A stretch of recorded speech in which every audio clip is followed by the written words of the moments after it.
Every single night you die. Not metaphorically, not poetically, literally. The version of you that is reading these words right now, the one with memories, with a name, with a continuous sense of being someone, ceases to exist for several hours every single night. And almost no one talks about this. We talk about death as something that happens at the end, something distant, something that belongs to old age, to hospitals, to the final breath. But the dissolution of the self, the actual disappearance of the you that you recognize as you, happens every single night in your own bed in complete silence. Science has a name for it. The default mode network, the brain system responsible for your sense of self, goes almost completely silent during deep sleep.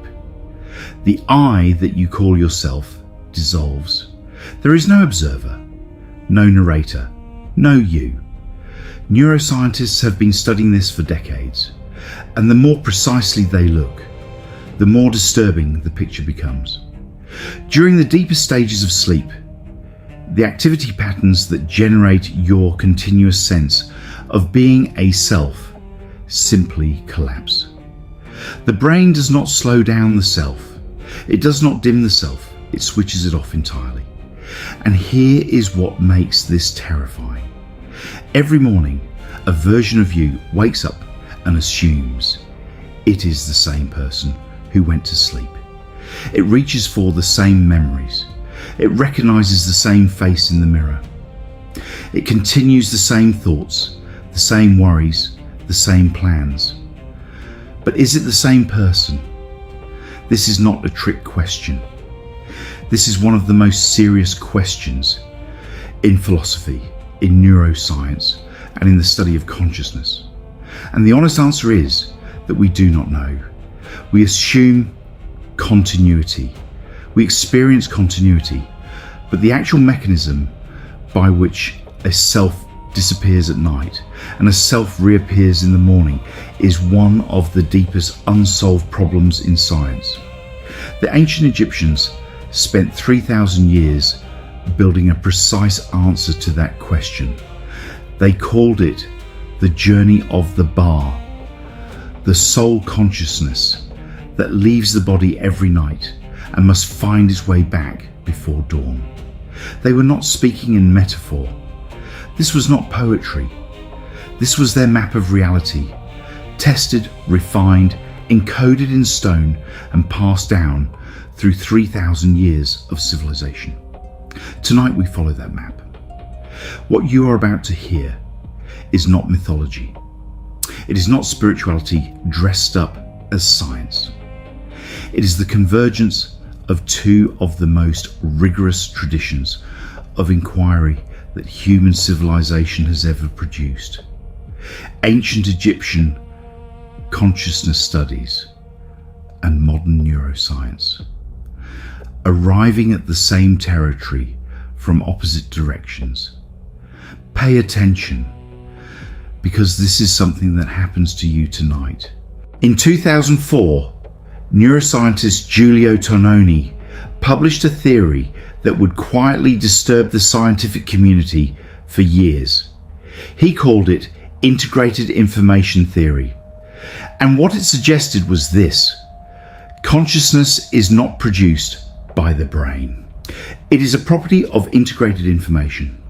When that integration collapses, consciousness does not slow down. It does not dim. It disappears entirely. This was not a fringe idea.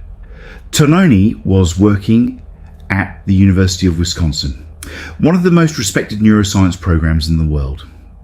His collaborator, Francis Crick, the same Francis Crick who co-discovered the structure of DNA, had spent the last decades of his life trying to understand what consciousness actually was and where it lived in the brain.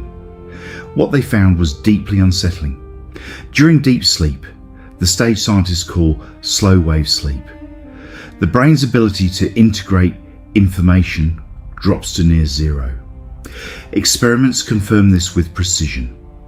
If you stimulate the brain during waking with a pulse of electricity, the signal travels. It spreads across distant brain regions. It generates a complex, integrated response. The brain behaves like a connected whole. If you do the same thing during deep sleep, something completely different happens. The signal does not travel. It stays local. It fires in one small region and dies there.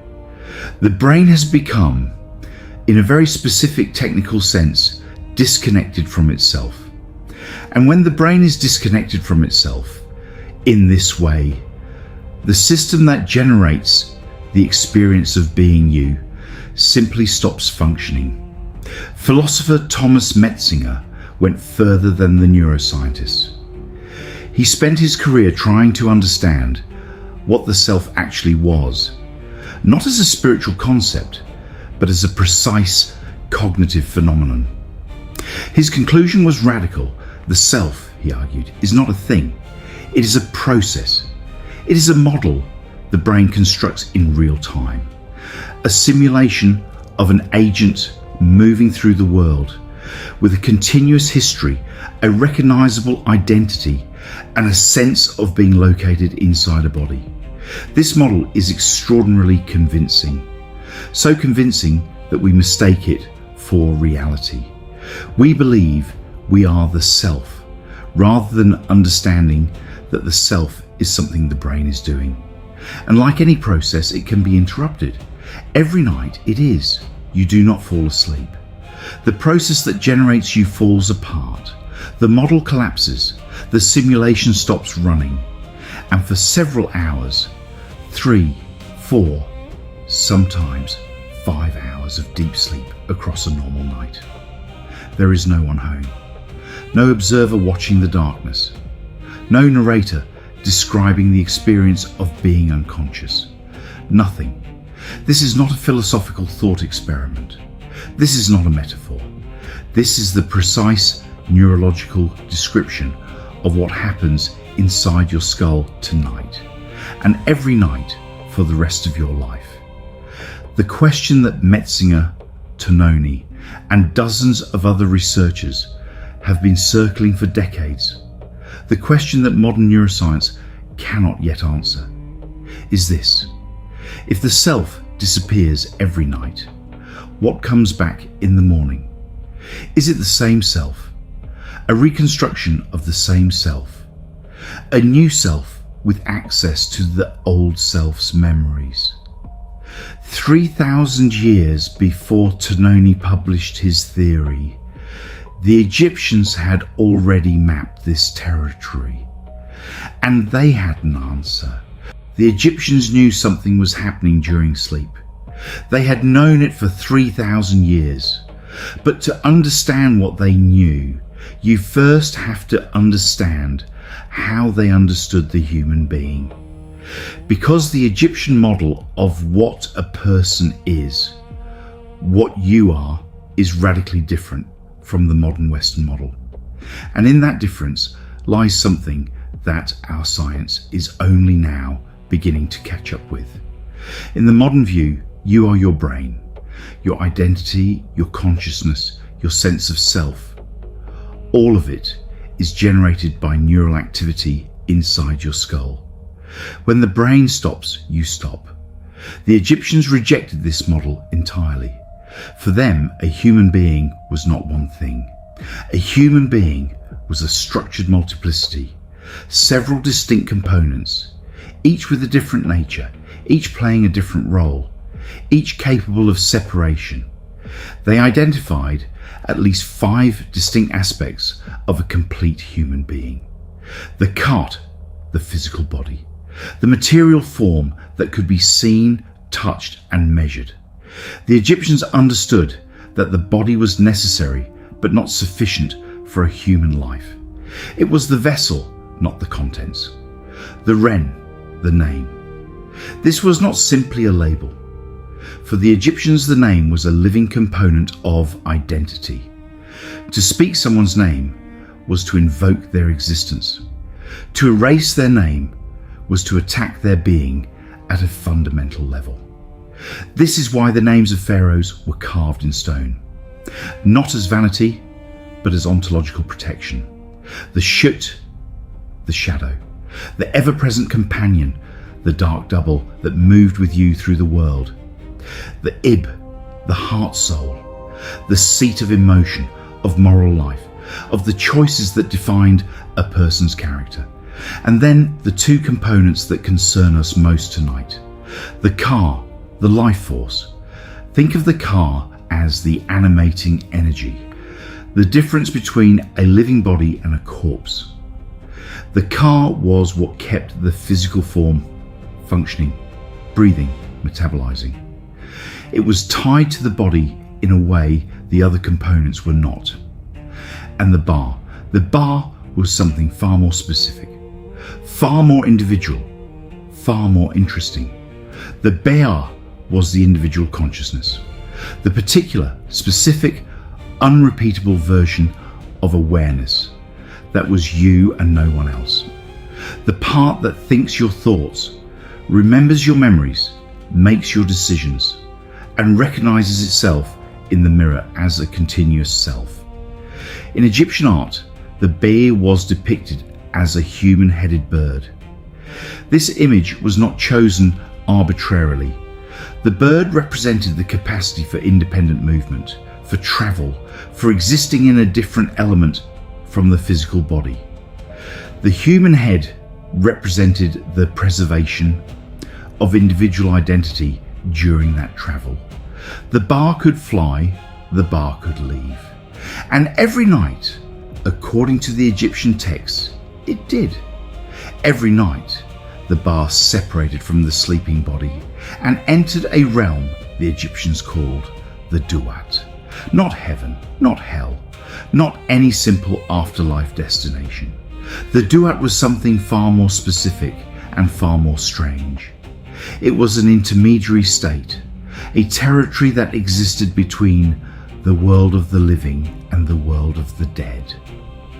A structured landscape with its own geography, its own inhabitants, its own laws, a place through which consciousness had to navigate actively and with knowledge in order to return to the body before dawn.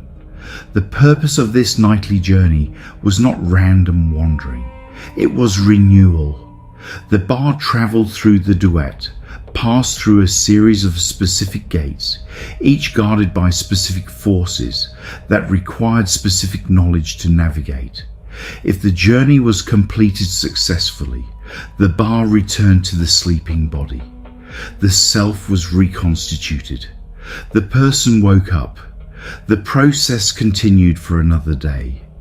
If the Ba did not return, if it became lost in the Duat, if it failed to navigate the gates, if it could not find its way back to the body before the sun rose, that was death. Not the death of the body, but something more fundamental. The death of the continuous self. This is why, for the Egyptians, sleep and death were not opposites.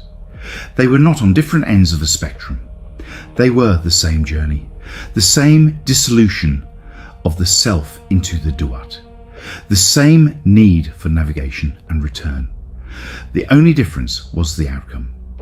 In sleep, the Ba returned. In death, it did not, or rather, it returned through a different process, to a different state of existence. What the Egyptians were describing, with extraordinary precision, over 3,000 years, was the nightly dissolution and reconstitution of individual consciousness. The self that disappears and must be rebuilt. The identity that is not a permanent possession, but a recurring achievement. Tononi's Neuroscience arrives at the same place. The Egyptians had already drawn the map. The text the Egyptians created to navigate this journey was not written for the dead. That is the misunderstanding that has persisted for centuries in Western scholarship. When European archaeologists first encountered the papyrus scrolls, in the tombs of ancient Egypt. They assumed they were funerary documents, instructions for the deceased on how to navigate the afterlife. They named them accordingly, the Book of the Dead. But the original Egyptian title tells a completely different story. The Egyptians called it Ro Nu Pert Em Hru, the Book of Coming Forth by Day. Coming forth by day. Not descending into death, not preparing for the afterlife. Coming back, returning, emerging into the light of day after the journey through the darkness. This was a manual for return, a navigation guide for consciousness moving through the duat and finding its way back to the body. The fact that it was placed in tombs does not mean it was only for the dead. It means the Egyptians understood that death was the journey from which you did not return, and they wanted the dead to have the same map that the living used every night. The Book of Coming Forth by Day contains spells, passwords, declarations, and precise instructions for navigating the specific gates and guardians of the duat. It was not superstition, it was preparation. Consider what this implies.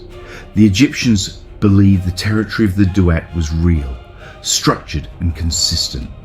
Not a vague spiritual realm, but a specific landscape with specific features that a prepared consciousness could navigate and an unprepared one could not. They spent 3,000 years refining this map. The earliest versions appear in the pyramid texts, carved into the walls of Old Kingdom burial chambers around 2400 BCE. These developed into the coffin texts of the Middle Kingdom and eventually into the complete Book of Coming Forth by Day during the New Kingdom period. 3,000 years of refinement, 3,000 years of accumulated observation, instruction and revision. This was not mythology produced in a single moment of inspiration. This was the product of the longest sustained investigation into the nature of consciousness that any civilization has ever undertaken. What were they observing? What were they refining their descriptions of? The experience of dissolution and return, the nightly journey of the bar through the duat, generations of priests, philosophers and initiates who had learned to observe through practices we might today call meditation, lucid dreaming or conscious sleep. What actually happened when the individual self released its grip on the waking world and moved through the territory of non-ordinary consciousness. Chapter 17 of the Book of the Dead describes the moment of dissolution in terms that are startling in their precision. The separation of the bar from the body. The entry into a state the texts describe as neither being nor non-being. A state of darkness without a witness, of existence without the sense of existing. They call this moment the death within the death. Not the death of the body, the death of the self within the body. The temporary cessation of individual consciousness. Identical in its structure, the Egyptians believed, to what happened at permanent death, but reversible through the correct navigation of the duat. And then the instructions for return. The spells of reconstitution, the declarations of identity.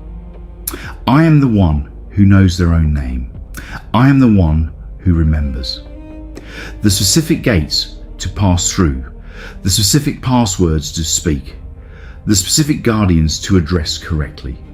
What the Egyptians were building over 3,000 years was a precise phenomenology of what happens to consciousness when the self dissolves and what is required to bring it back. Not mythology, a map. The most detailed map of the inner territory of sleep and dissolution that any civilization has ever produced. And modern neuroscience, with its brain scanners and its electrodes and its information theory, is only now beginning to explore the same territory. The Egyptians were not alone in this discovery. On the other side of the world, in the forests and river valleys of ancient India, the same territory was being mapped with different instruments, different language and a different philosophical framework. But the territory was identical.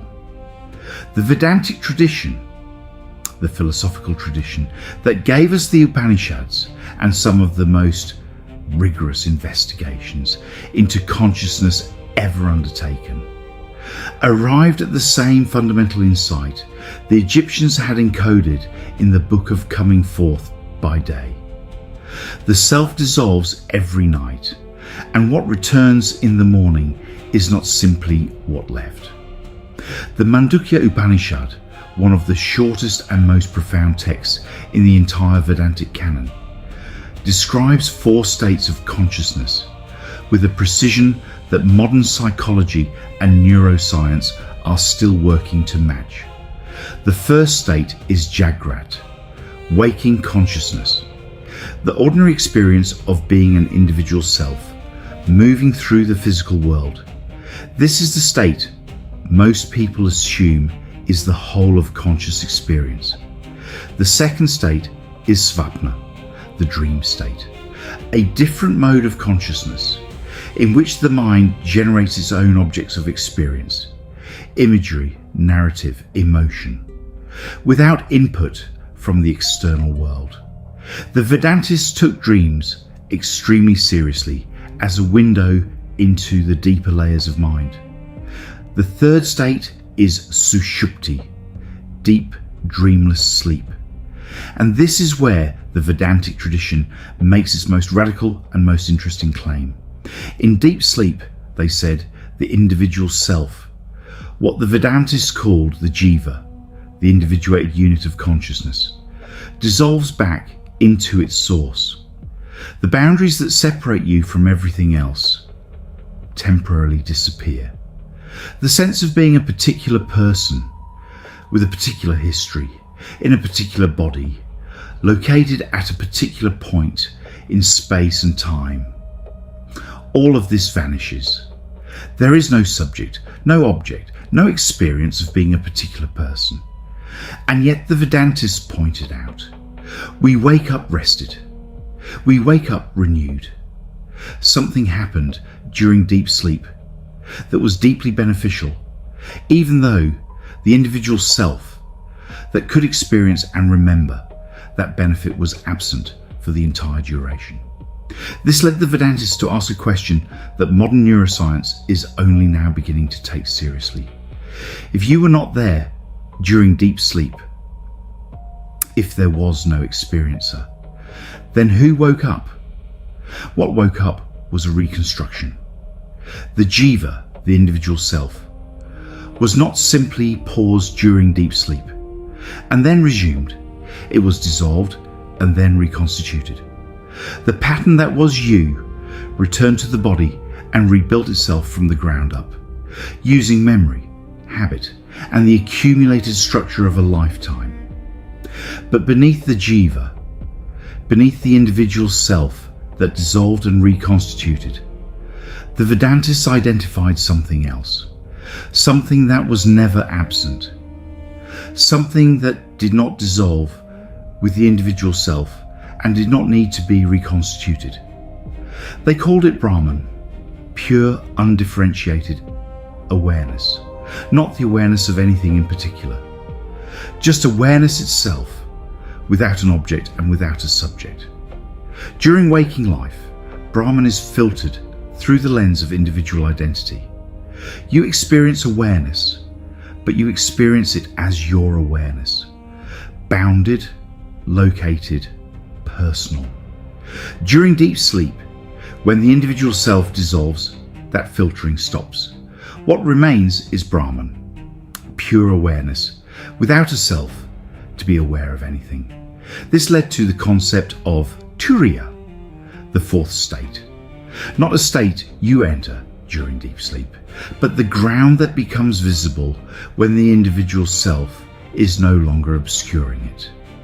The awareness that was always there, always present, but hidden beneath the constant activity of the individual self. The Vedantists called Turiya the witness consciousness, the aspect of awareness that is present in all three other states, but is only recognized directly when the individual self falls away. The Egyptians called the same ground the field through which the bar travels. The duat was not empty. It was the territory of a different kind of consciousness, one that was not personal, not individual, not constructed by any particular self. The Vedantists called it Turiya. The Egyptians called it the duat. The neuroscientists call it the state in which the default mode network falls silent and the brain becomes disconnected from itself. Three traditions, three completely independent civilizations, 3,000 years apart, the same territory mapped with different words from different starting points, arriving at the same fundamental structure. The self dissolves every night. Something else remains, and what we call the self returns each morning from that something else. Carl Jung spent 40 years trying to understand what happened to consciousness when the ego dissolved. He came to this question not through meditation or ancient texts, though he eventually read both, but through the consulting room, through thousands of hours of conversation with patients whose inner lives did not fit any of the existing models of the mind, patients who dreamed of symbols they had never encountered in their waking lives, patients whose unconscious produced imagery that matched, sometimes precisely, the mythology of cultures they had never studied, patients who seemed to access, through the dissolution of their ordinary ego consciousness, something that was not personal, not individual, and not explicable by any theory of memory or association that existed at the time. Jung's predecessor, Sigmund Freud, had already established that the unconscious existed, that beneath the surface of ordinary waking consciousness lay a vast territory of repressed memory, forbidden desire, and unprocessed experience. But Freud's unconscious was personal. It was made of your experiences, your repressions, your specific history. Jung observed something that Freud's model could not account for.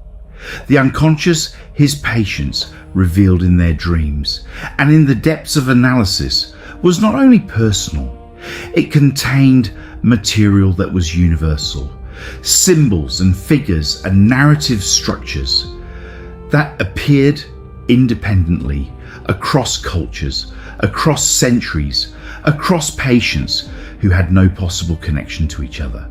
He called this the collective unconscious, a layer of mind that was shared, not in the sense that people consciously communicated it, but in the sense that it was the common ground from which all individual selves emerged, a substrate of mind that was not personal, not individual, and not constructed by any particular life history. And the figures that populated this collective unconscious, the archetypal figures that appeared in the dreams of his patients, were recognizable: the great mother, the wise old man, the shadow, the hero who descends into darkness and returns transformed. That last archetype is the one that concerns us tonight.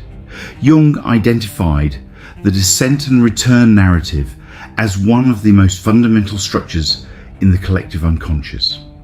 The hero, the individual ego, the ordinary self, undergoes a journey into darkness, into dissolution, into a territory where the ordinary rules of waking reality do not apply, and returns transformed, reconstituted, changed by the encounter with what lay beneath the surface of the ordinary self. He found this pattern in myths across every culture he studied. In the Egyptian story of Osiris, who was dismembered by Set and reconstituted by Isis. In the Greek myth of Persephone, who descended into the underworld and returned. In the Sumerian myth of Inanna, who stripped herself of all her identities as she passed through the 7 gates of the underworld. He found it in the dreams of ordinary people in 20th century Europe who had never read a word of Egyptian mythology. Because the pattern was not in the mythology was a record of the pattern, and the pattern was in the territory, the actual structure of what happens when the individual ego dissolves and moves through the deeper layers of mind. What Jung was mapping in his own language and through his own methods was the same territory the Egyptians had mapped in the book of Coming Forth by Day. The same journey the Vedantists had described in the Mandukya Upanishad. The dissolution of the individual self, the movement through a deeper substrate of consciousness, and the return, if the journey was successfully navigated, as a reconstituted but altered self. Jung came to believe that this journey, the ego's descent into the unconscious and return, was not merely a metaphor.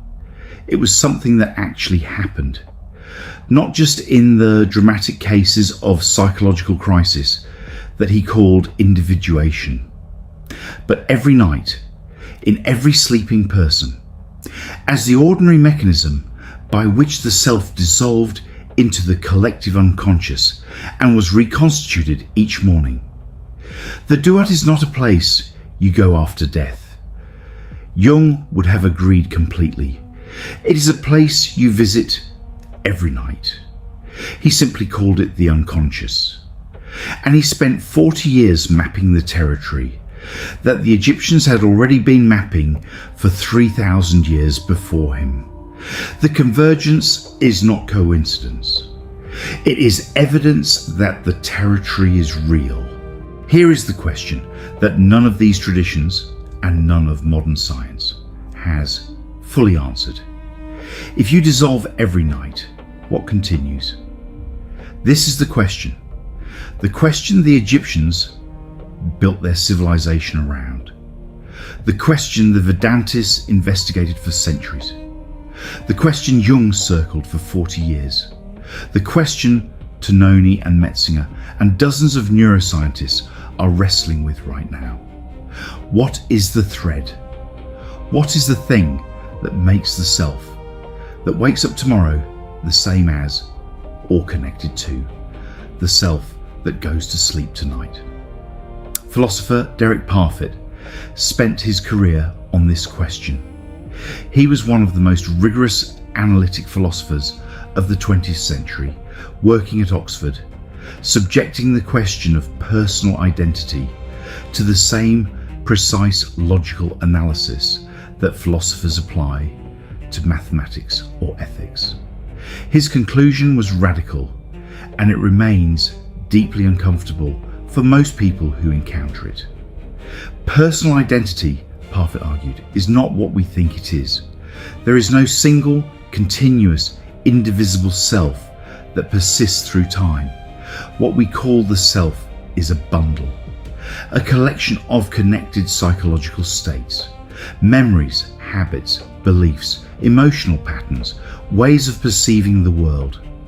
These states are connected to each other by chains of cause and effect, by memory, by continuity of body and brain. But there is no additional thing, no soul, no essence, no unchanging core that underlies all of these connected states and makes them all the property of a single continuous being. The you that wakes up tomorrow is connected to the you that goes to sleep tonight. The connection is real and it matters, but it is not identity in the strict philosophical sense, it is continuity. It is a thread, not a solid object. And like any thread, it can be stretched, weakened, or broken. The Egyptians had arrived at a remarkably similar conclusion 3,000 years earlier, but through a different method and a different framework. For the Egyptians, personal identity was not a given. It was an achievement. The ka, the life force, remained with the body during sleep. It was the continuity of the biological organism, the persistence of the living body through the night. But the ba, the individual consciousness, travelled, and the ba was not guaranteed to return. The return had to be navigated. It required knowledge, preparation, and the correct passage through the gates of the duat. What made you the same person each morning was not the simple, automatic continuity of a soul that happened to survive the night. It was the successful completion of a journey, the active reconstitution of identity through the correct navigation of dissolution. Identity, for the Egyptians, was something you had to earn back every single night. This is what makes the Book of Coming Forth by Day not a funerary document, but a survival manual. Not a map for the dead, but a guide for the living. For every living person who undergoes the dissolution of sleep every night and needs to understand how to return. Parfit's philosophy and the Egyptian framework converge on the same fundamental insight. The self is not a fixed thing. It is a process, a pattern that maintains itself through time, that dissolves regularly and reconstitutes regularly. And that is more vulnerable and more precious than our ordinary experience of being a continuous, solid self suggests. What you call you is not a possession. It is an ongoing project, a process that dies every night and is reconstructed every morning through mechanisms the ancient world had been mapping for millennia. The only question, the question that Parfit, the Egyptians, the Vedantists, and the neuroscientists all ultimately arrive at, is this: what is doing the reconstructing? What is the ground from which the self re-emerges every morning? What is the source that the pattern of individual identity is drawn from each day? The Vedantists said it was Brahman, pure awareness, the ground of all being. The Egyptians said it was the field of the duat, the structured territory through which the bay travelled and from which it returned renewed. Jung said it was the collective unconscious, the shared substrate from which all individual selves emerge. Modern neuroscience does not yet have an answer. It can describe the collapse of the default mode network. It can measure the disconnection of the brain from itself during deep sleep. But it cannot yet explain what does the rebuilding, what reassembles the pattern, what brings the self back. Perhaps the ancients were pointing at something real. Perhaps the territory they mapped over thousands of years of careful observation is the territory that science is only now beginning to enter. Perhaps the question is not as unanswerable as it seems. 3,000 years ago, the Egyptians built their entire civilization around a single insight. Consciousness survives dissolution, not because they believed it, but because they had mapped the territory, because they had developed precise methods for observing what happened to consciousness during sleep, because they had instructions for the journey that had been tested and refined over hundreds of generations. They knew the self dissolved every night because they had learned to observe the dissolution, and they knew the self returned every morning because they had learned to navigate the return. This was not faith. This was the product of 3,000 years of the most sustained and rigorous investigation into the nature of consciousness that any civilization has ever undertaken. Modern science is arriving at the edges of the same territory from a completely different direction. The neuroscientists studying the collapse of the default mode network. The philosophers asking what personal identity actually is. The consciousness researchers who cannot explain why anything is experienced at all. They are all standing at the entrance to the same duat the Egyptians mapped in stone 3,000 years ago. The tools are different, the language is different, but the territory is the same.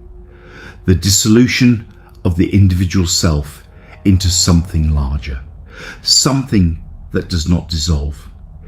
This is what the neuroscientists are beginning to measure, and what the Egyptians had already mapped in extraordinary detail. You have been making this journey every night of your life without a map. Every night you close your eyes, and the you that you recognize as yourself disappears. Every morning you open your eyes and it returns, or something returns that claims to be it and has access to its memories. You have never questioned this. It has never seemed remarkable. It is simply what sleep is. But consider what it actually is. Consider the strangeness of it. Consider that the most fundamental thing about your existence, the continuous sense of being you, of being a self with a history and a future and a name, disappears every single night and is rebuilt from something that is not you. The Egyptians considered this the most important fact about human existence, more important than birth, more important than death, because it happened every day, because it was the daily reminder that the self was not a permanent possession, but a recurring gift. That identity was not a given, but an achievement. That the ground from which you emerged each morning was something larger and deeper and more enduring than the individual self that you carried through your waking hours. They believed that knowing this changed the journey, that a consciousness which understood its own dissolution could navigate it differently, could return not just restored but renewed, carrying something back from the deep that could not be brought back by a self that did not know the journey was happening. Tonight, when you close your eyes, something will happen that you have never been fully awake to witness. The self that reads these words will dissolve. The process that generates the sense of being you will fall apart. The default mode network will fall silent. The bar will depart from the body and enter the duat. The jiva will dissolve back into Brahman. The individual ego will descend into the collective unconscious. Call it whatever you want. The territory is the same. And then, if all goes as it always has, you will return. The pattern will reconstitute itself. The self will reassemble from whatever it was dispersed into. And you will wake up tomorrow with no memory of the journey. Only a vague sense of having been somewhere and come back. The question the Egyptians left for us, the question that 3,000 years of accumulated wisdom points toward, is not whether you die every night. You do. The question is what survives, what the ground is that receives you when the self dissolves and sends you back when the night is over. Tell me in the comments. After everything you have heard tonight, what do you believe continues when the self dissolves? Is it memory? Is it something deeper than memory? Is it nothing at all? And the continuity is simply an illusion we rebuild each morning. I read every response, and we go deeper every week.